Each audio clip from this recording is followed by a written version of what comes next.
안녕하세요. 저는 여성 B-2 목장 박현숙 권사입니다.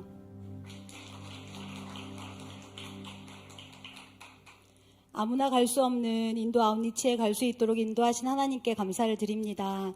아웃리치에 가기 전에는 인도에 대해 잘 알지 못했습니다.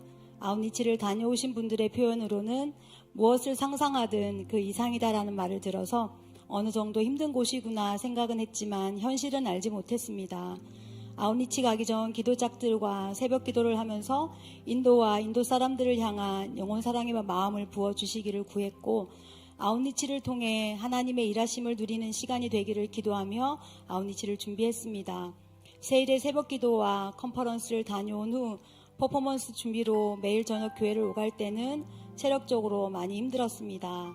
그럼에도 새벽마다 저를 위해 기도해 주시는 기도짝들이 계셔서 힘을 내어 잘 준비할 수 있었고, 아웃리치에 대한 마음도 기대감으로 점점 커졌습니다. 인도에 저녁 늦은 시간에 도착하고 드린 첫 예배는 감동이었습니다. 주제는 Come Alive, 에스겔서의 마른 뼈들이 살아나는 말씀을 통해 마른 뼈 같은 나에게 회복을 말씀하시는 주님의 음성으로 듣게 되니 큰 은혜와 도전이 되었습니다. 델리교회의 비전인 인도의 28개의 주와 주변 나라에 30개의 두날개 교회를 세우겠다는 30, 300 비전과 현지 성도들이 교회가 세워질 곳에 자신을 헌신한 모습에 감동이 되었고, 하나님께서 델리 두날개 교회를 통해 인도를 변화시키실 것에 대한 기대와 소망을 가지게 되었습니다. 첫날부터 은혜로 시작된 아웃리치를 진행하면서 만나는 많은 인도 사람들과 풍경들, 그리고 삶의 모습들이 내 눈에는 소망 없는 모습으로 보였습니다. 사람들의 표정은 생기가 없어 보였고, 거리는 비포장 도로로 인한 먼지와 쓰레기들, 그리고 거리의 노숙자들, 어디를 가나 늘어지게 자고 있는 주인 없는 강아지들과 거리에서 만나는 소들, 어느 것 하나 활기차다, 생기가 있다고 느껴지지 않았습니다. 거리에는 자동차와 오토바이와 릭샤가 무질서하게 다니고 하루 종일 빵빵거리는 경적 소리로 정신이 없었습니다. 눈으로 보이는 겉모습에서도 소망이 없어 보였는데 인도의 영적인 모습은 더욱 절망적으로 다가왔습니다. 힌두 대학을 방문했을 때 많은 사람들이 시바신에게 기도하고 소원을 비는 모습은 말로 다 설명할 수는 없지만 조금은 충격이었습니다. 심지어 시바신이 타고 다닌 소의 귀에 자기의 기도를 말하는 모습, 사람이 손으로 죄를 짓기 때문에 손을 보이지 않게 뒷짐을 지고 신에게 절하는 모습을 보며 비록 헛된 우상이라 할지라도 철저하게 믿는 그들의 신심을 알 수 있었습니다.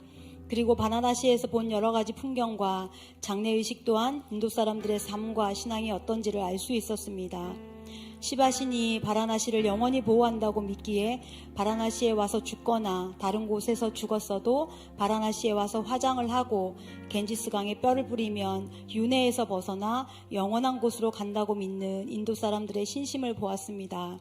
매일 아침 저녁으로 겐지스 강가에서 행해지는 제사의식과 강 주변에 있는 많은 수행자들의 모습이 그들에겐 죽음을 향한 신성한 의식이라 할지라도 우리가 보기에는 안타깝고 불쌍해 보였습니다.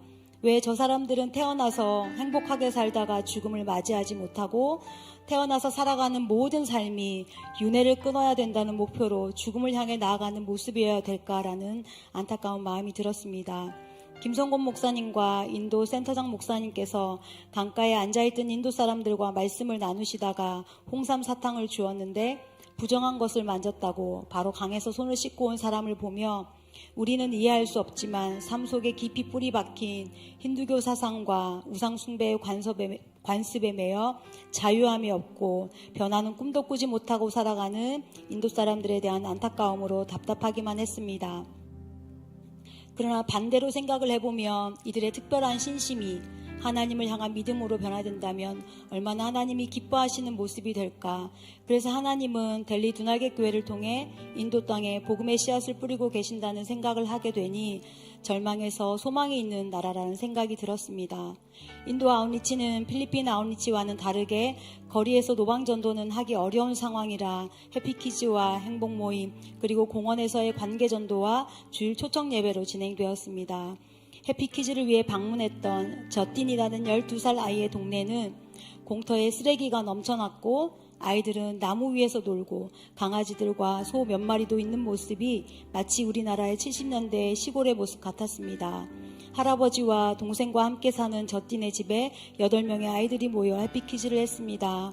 먼저 델리교회 셀리더가 힌디어로 복음을 전했고 우리는 각자 역할을 나눠 백지전도, 동전예와 확신질문, 기도를 영어로 진행했습니다. 모인 아이들이 예수님을 영접하고 확신질문에 대답하는 것을 보며 이 아이들을 통해 변화될 인도의 모습이 기대되었습니다. 행복 모임에서는 2명의 청년 자매들이 초청되었습니다.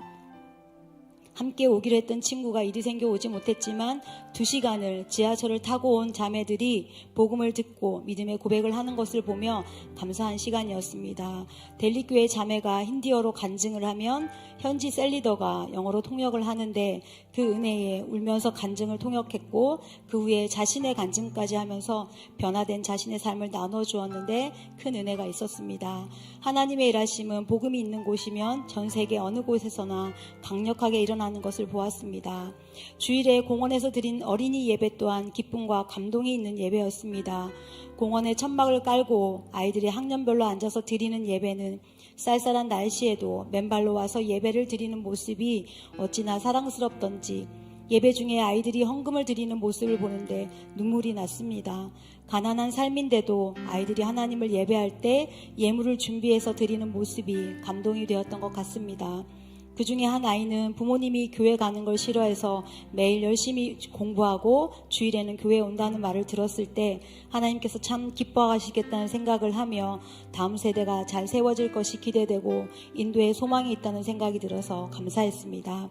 팀별로 정해진 장소에서 관계 맺기 위주로 전도를 하는데 한류의 영향으로 한국 사람들을 너무 좋아해서 관계 맺기가 생각보다 쉽게 열렸습니다.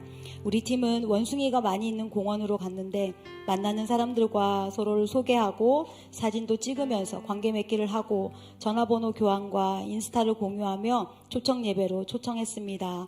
많은 사람들이 초청되었고 교회들마다 준비한 퍼포먼스와 복음의 말씀으로 많은 은혜가 넘치는 축제 예배를 드렸습니다. 델리 두나겟 교회에는 복음으로 변화된 성도들이 많습니다. 그들은 힌두교 집안에서 예수님을 믿는다는 이유로 가족들로부터 미움과 학대를 받고 맞기도 하며 생명의 위협과 집에서 쫓겨나기도 합니다. 그런데도 신실하게 신앙을 지키고 하나님의 비전을 이루어가는 충성된 일꾼들입니다. 우리 팀에서 함께 섬겨주었던 셀리더인 시완이의 간증은 충격적이었습니다. 처음 한 팀이 되면 서로 어색할 수도 있는데 명랑쾌활하고 밝은 에너지로 팀의 분위기를 좋게 만들어주던 자매여서 간증이 더욱 충격이 되었습니다. 힌두교 집안에서 태어나 깊은 명상과 힌두교 의식을 열심히 따라했고 신을 만나기 위해 많은 노력을 했음에도 삶에는 아무런 변화가 없었고 부모님의 잦은 다툼과 불화로 인한 엄마의 가출로 친척들에게 학대받았던 아픔이 있었습니다. 언니가 예수님을 먼저 믿었고 언니의 변화된 삶을 보며 자신도 교회에 나가게 되었는데 선교사님을 통해 델리 두나깃 교회에 오게 되었습니다. 아웃리치에서 스텝으로 섬기면서 인격적으로 예수님을 만나는 체험을 하게 되었고 양육훈련을 통해 삶이 변하고 성장하여 4년 동안 간사로 사역했습니다. 자신의 변화된 모습을 통해 동생도 교회에 나오게 되었습니다. 언니와 자신이 예수님을 믿고 우상숭배를 하지 않는다는 것을 안 엄마는 우상숭배를 거부하자 집을 떠나며 다시는 돌아오지 않을 것이고 자살하겠다고 하셨고 아버지는 나를 선택할 것이냐 예수님을 선택할 것이냐 선택하지 않으면 자매를 죽이겠다고 위협도 하시고 가출까지 했다고 합니다. 그런 일을 겪으면서도 포기하지 않고 계속 기도했고 일주일 동안 버티며 이 고통에서 해방시켜달라고 기도하던 그날 강한 천둥이 쳤고 아버지는 자식들의 안전이 걱정되어 집으로 돌아오시게 되었습니다. 끝까지 하나님을 신뢰하고 말씀을 붙들고 기도하며 지나온 시간들을 통해 시완이는 하나님이 자신을 완전히 변화시키셨다고 고백합니다. 예수 믿기 전에는 하루하루가 너무 어둡고 자신의 삶을 끝내고 싶었었는데 예수님을 믿은 후 삶의 가치를 깨닫고 하나님 자녀로서의 권세와 삶의 목적도 알게 되었다고 합니다. 자신의 삶의 목적은 하나님의 비전을 이루며 어디서든 복음을 전하는 자가 되고 싶어 합니다. 그리고 자신의 고향에 두나겟 교회를 세우겠다는 비전을 품고 인도 지도에 얼굴을 붙여놓고 30, 300 비전을 이룰 것을 소망하는 셀리더로 쓰임받고 있습니다. 시완이뿐만 아니라 델리교회의 많은 셀리더들의 간증은 복음으로 변화되어 간습과 우상숭배를 끊어내고 교회와 하나님 나라를 세워가고 있었습니다. 복음으로 변화된 사람들이 인도를 변화시켜 갈 것에 기대가 됩니다. 델리 두나겟 교회에는 벽에 인도 지도가 붙어 있습니다. 거기에 유초등부 아이들부터 청년에 이르기까지 자신들의 얼굴을 붙여놓고 그곳에 두나겟 교회를 세우겠다는 비전을 품고 있습니다. 하나님께서 주신 비전은 하나님의 때에 반드시 이루어질 것을 믿기 때문에 저도 그 비전이 이루어질 때를 기대하게 되었습니다. 인도 아웃리치의 가장 큰 은혜는 복음으로 변화된 하나님 나라의 일꾼들을 만난 것입니다. 사람들의 핍박과 세상에서의 불이익과 생명의 위협도 두려워하지 않는 복음의 절대 능력으로 변화된 하나님 나라의 일꾼들을 보며 인도가 소망이 있는 나라임을 알게 되고 인도와 인도 사람들을 위해 기도하게 하심도 감사드립니다. 내가 있는 곳에서 복음을 전하고 맡겨진 사역을 감당할 때 내 어깨 위에 복음으로 변화된 사람들이 세워질 것을 소망하며 우직하고 충성스럽게 달려가겠습니다. 아웃리치 기도짝으로 새벽마다 함께 기도해 주신 기도짝들과 성도님들께 감사를 드립니다. 양육과 훈련을 통해 선교의 비전을 품게 하시고 성장하게 하신 영적 아비 되신 담임 목사님께 감사드립니다. 나의 모든 삶을 인도하시고 가장 좋은 때에 인도 아웃리치를 경험하게 하시고 그곳에서 하나님의 일하심을 보게 하신 좋으신 아버지 하나님께 모든 감사와 영광을 올려드립니다. 감사합니다.